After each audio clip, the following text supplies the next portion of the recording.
Hi, my name is Greg and welcome back to my channel. This video I'm going to talk about sinking funds and how you can utilize it today so that you can optimize and save for the future. Are you interested in getting that purchase, that vacation, or the tires that you have to have on your car? Or, maybe you're going to save for that game system coming up.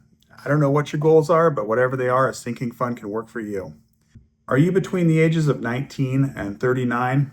This demographic is the age group that I can help out the most at this point for budgeting and for saving for your future. So let's go over what a sinking fund is and how it can be utilized in your life today. So what is a sinking fund and why should you use it? A sinking fund is an amount of money that you have the willpower to take a little bit out each month or every 2 weeks, depending on how often you get paid. And you can save for that future cost.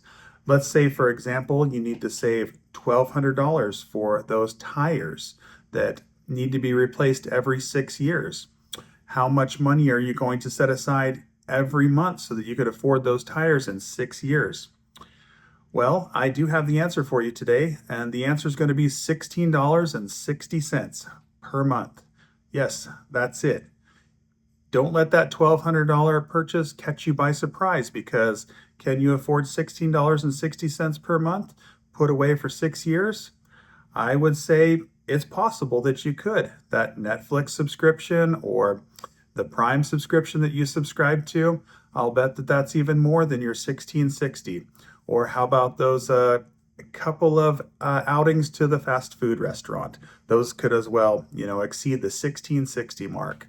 So don't be caught by surprise. Don't pull out the credit card and say, hey, this is what I need to use right now because this is called an emergency. Well, I'll tell you what, it's not actually an emergency, because when you drive a car, I think it's pretty important to recognize that your tires are going to need to be replaced at some point in time. So if you think about this and you estimate the amount of time it takes for your tires to wear down to that metal, it's going to be about 6 years. Maybe your car and your tires are rated for a different type of mileage, and that's definitely something that you need to look at and figure out. But you can estimate each month $16.60, or let's say it's $17 a month to round up, and you put that away each month for 6 years, and you have your $1,200. So that's how you can educate yourself and to be able to afford that $1,200 purchase just like that. Let's say you didn't plan this out. Let's say that you didn't plan out a sinking fund, but you said, hey, here's my credit card. I want to use it. I want to make payments on it. I'm okay with paying the bank interest, and I want to, pay my tires off over a certain amount of time. Maybe you can guess how much time that is. Maybe you can't, but I've actually figured it out. So if you have a normal interest rate of 18%, which is fairly common on credit cards, you will be paying those tires off in 14 years. Keep that in mind, 14 years. And this is at $20 a month of payments. So I mean, maybe you have kids, maybe you have a 13-year-old. Think about the span of time it takes to pay off, 13 years. That's your child. That's your child being raised and, becoming, a driver almost. So anyway, you can think about that when it comes to time frames, and you can ask yourself, is $20 a month what I want to pay for the next 13 years? That's really up to you. 1660 for 6 years or $20 a month for 13 years. You could do the math. Maybe the interest rate's a little bit lower. Maybe you have a great interest rate. It's still going to be a lot longer than the 6-year plan, because you are going to be paying interest to the bank. So keep that in mind when you're making these purchases. Okay, so you're saying, hey, Greg, this plan is great. Let me try to start a sinking fund. So how do you do this? How do you start a sinking fund? How do you estimate your costs? Well, number one, you start off with a budget. Number two, you can figure out your sinking fund amount.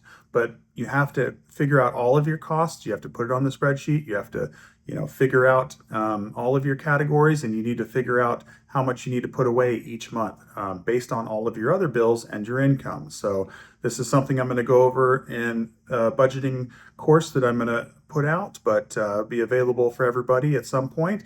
And it'll be really great that everyone can budget their money and then they can plan for the future. So how do you figure out this sinking fund? Well, you need to estimate how long it's going to take you to purchase that large item that you want. Is it going to be 6 years? Is it going to be 10 years? Is it 1 year out? Let's take, for instance, simple math, and you are going to purchase an item for $1,200 in 1 year from now. You take your $1,200 per year that you need to save for this item, and you divide it by 12. So that's simple math, $100 a month you need to put away for this item. What are you going to pay for $1,200 in a year? Well, I'm not sure, but maybe your refrigerator's going out. Maybe you need to buy that refrigerator that's $1,200 and you have an idea that that's how much it costs. Maybe it goes on sale. I don't know. Maybe you get a great deal. But keep in mind that you need to put a little bit away. And this is called the willpower to put away money. You have to talk to yourself and you need to say, hey, this is going in my budget. This is where my money's going to go. You're going to tell your money what it's going to do. You're not going to let your money tell you how to live your life anymore. So going forward, this is how you plan out your life. This is how I've planned out my life, and I would say that it's helpful for almost anybody. So how does this work in a real life scenario? Very simple that you can figure out. Let's say that you don't know all of your costs. I think you should, but let's say you don't.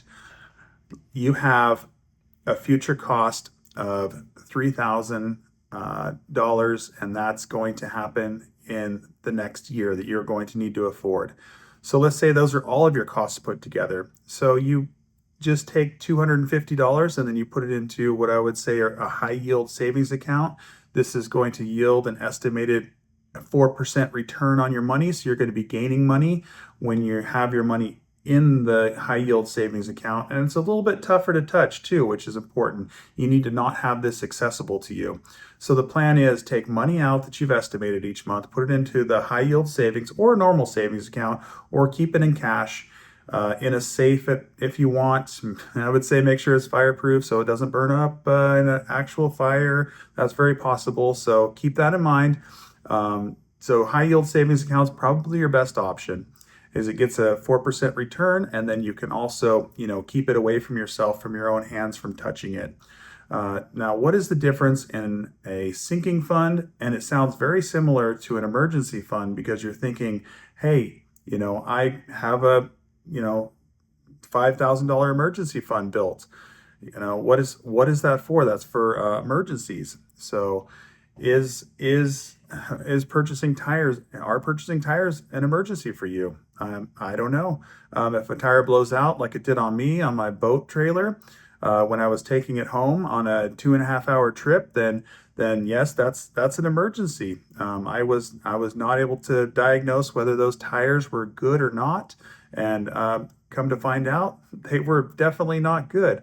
I blew out one tire 1 hour into the trip, and then I blew out another tire another hour into the trip, both of them on the freeway. So keep that in mind.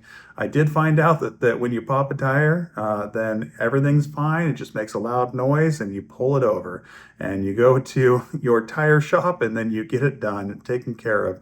We had to have roadside assistance, so that was an actual emergency, but I'll tell you what, you're every 6 years for your tires, that's not going to be your emergency. That's going to be a planning and proper planning for your sinking fund. Let's go over some other items that can go into your sinking fund category.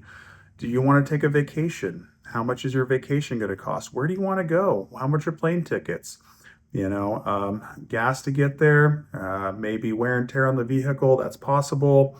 If you need to get an oil change before you go, but that's another cost. Another fun item would be, let's say you want to go to a concert. You love a band that you really want to see, and then you just go see that concert because you have that sinking fund available. You know when your people are going to tour, and you can absolutely go see that band in that concert because that's what you love to do. So What other categories could fit into a sinking fund category? Let's take, for instance, a large purchase like a boat. Depending on what grade of boat or what class of boat you want to buy. So if you want to buy that $120,000 boat, I mean, you could put away for that each month. And how many years does a boat last for? You have to estimate that. And you know how long it's going to take you to save that amount of money. So all these things play into the part of figuring out your sinking fund amount that you need to save. So I think it's important to look at it at a high level and then also look at it at the level of individual sinking fund amounts and then putting it together. In your budget, you can save $250 or $350 per month so that you can afford that larger item. So is a sinking fund also the same thing as a savings account? It could be, but there's math involved and you're estimating actual costs. Maybe a savings account is a certain amount just for saving for the future. So keep that in mind. The three different categories of saving are the savings account, standard savings account that you just want to save because you like to have money available. There's the emergency fund of a lot of people recommend 3 to 6 months. Now, this is important to have in case you lose your job or in case a big emergency comes out, like an AC unit breaks on your house. It's very possible that you could have different types of emergencies happen, like medical bills that are unforeseeable or any of the other costs that could come up. So I want you to also think about the sinking fund. And so there's a lot of math involved with the sinking fund, but I think you guys could do it. And I think it's important for everybody to do. If you want to watch another one of my videos and stay tuned, you can watch this one I recommend at the end of this video.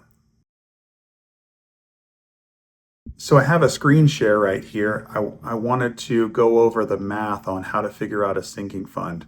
It's fairly basic, but you know, inviting a new term into your life and to understand the full concept, I want to give you the math on it. So go ahead and take a look at this right now. If you're listening in your car, take a look at the screen and go over the actual math that it takes to estimate your sinking fund.